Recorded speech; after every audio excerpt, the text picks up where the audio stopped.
Welcome back. It is Tuesday, April 18th, and the MLB. Our four favorite picks are on the way. I'm Austin, joined by Logan. Let's recap yesterday, although we do this with a little bit of a twist. Now, at the moment, we are recording this on Monday night. We do know at least one of our plays is hit. That was the no run first inning. We cashed that on stream.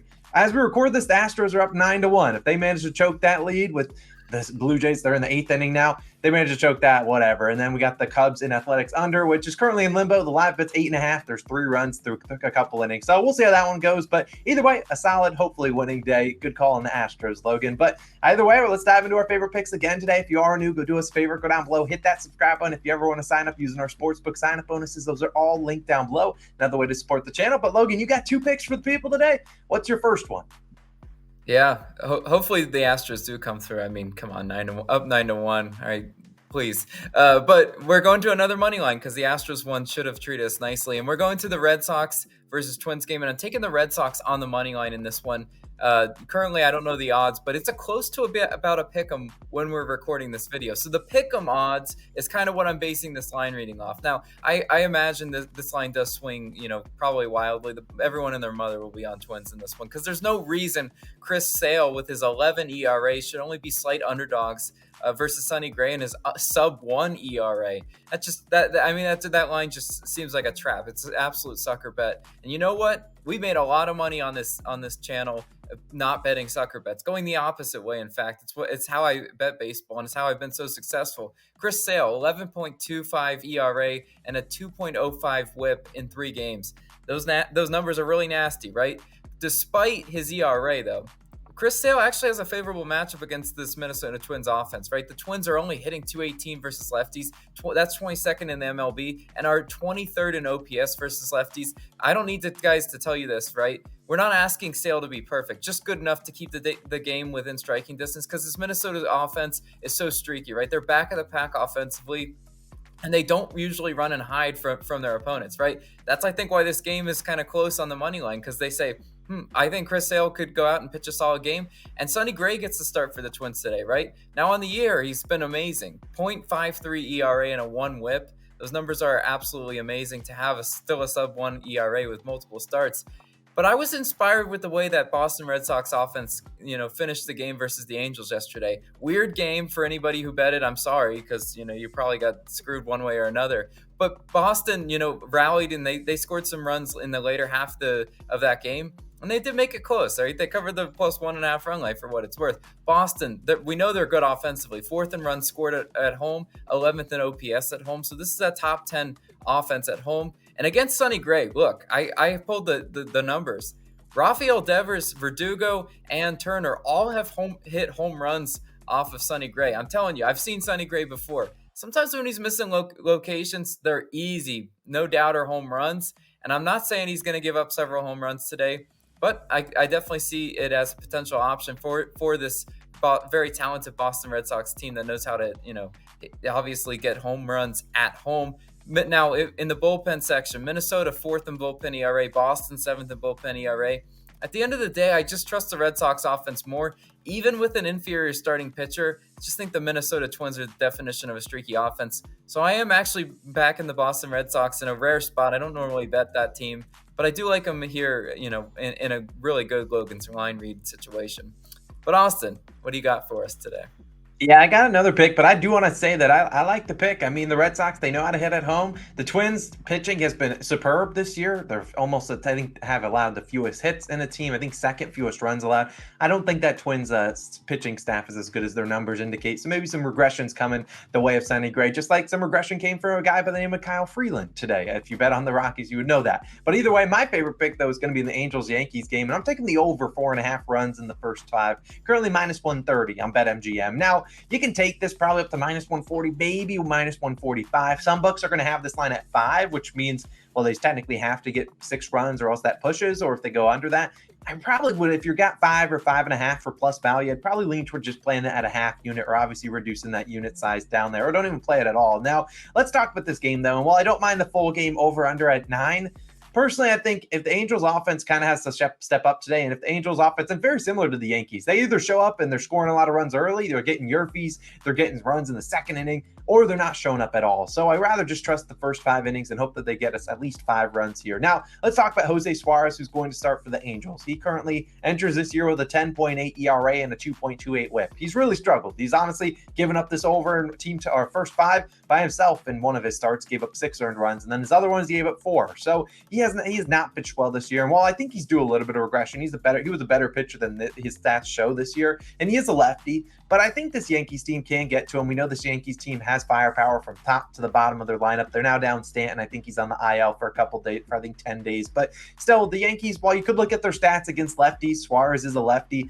Yankees also have the fewest plate appearances versus left-handed pitchers this year, 89. There's teams that's by far the fewest. There's only one other team in the double digits close to them. So I think they're due a little bit of regression to come their way against lefties, and it could come today against Jose Suarez. And look, we've talked about Suarez. Hopefully, he can give us at least 1 or 2 runs because we've been talking about this Yankees pitcher a couple times. It's Mr. Clark Schmidt. Now, we faded him last time when he took on the Guardians, taking the Guardians' first 5 team total over 2.5. It was plus 115 then. They cashed, I think, in the 3rd inning. Now, Schmidt is going to enter this game with an 8.44 ERA, 1.97 WHIP. And as I talked about, he hasn't been great this year. The Yankees have had no choice but to throw him into that starting rotation because of injuries. And he's given up 3+ earned runs in all 3 of his starts, not even making it through the 5th inning in any of those starts. So that included a 4 earned run start. So we've looked at Schmidt, just has not really had his A game. And this is Yankee Stadium, very hitter-friendly ballpark. If you can drive it down the lines, you should be able to get a home run. And look at Schmidt. If you look at his percentiles,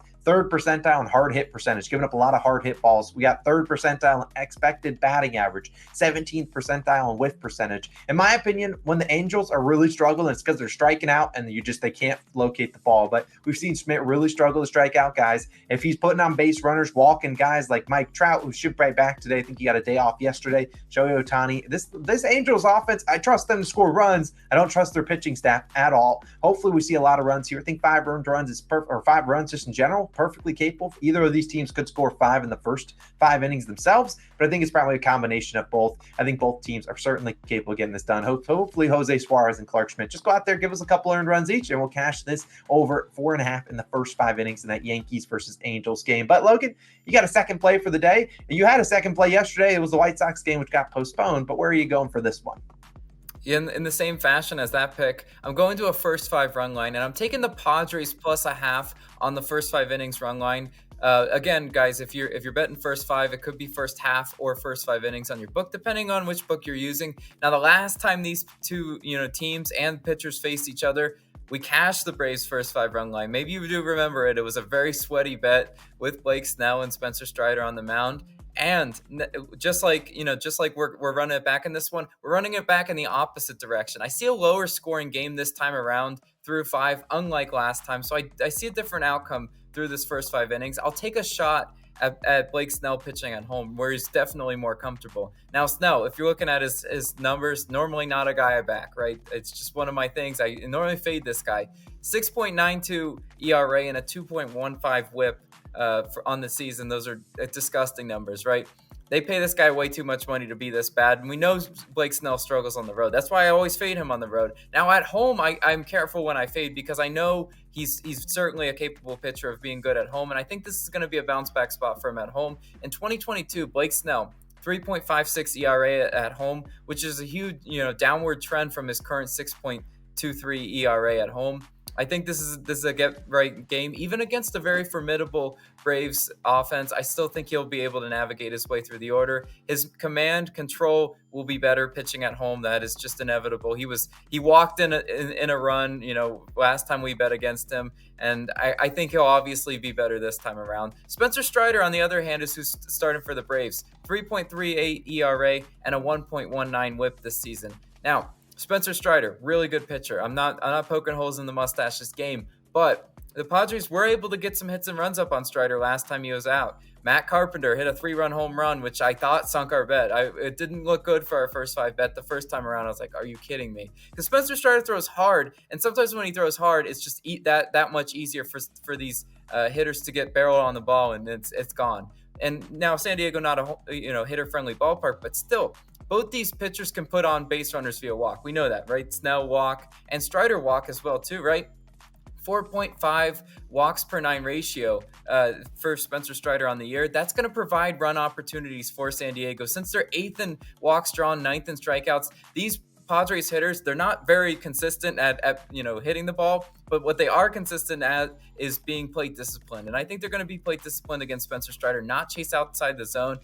And at the end of the day, guys, I think this has a completely different game flow than the last time where we saw a higher scoring first 5. There's a good chance this game is close through 5. If it is tied or, a potential, Padres lead, we would cash this one. So again, how many times have I seen a first 5 game tied through 5? And the plus half run line is what cashes on the hook. I've seen it so many times. Austin can attest. And I just like the multiple pathways to victory in this one.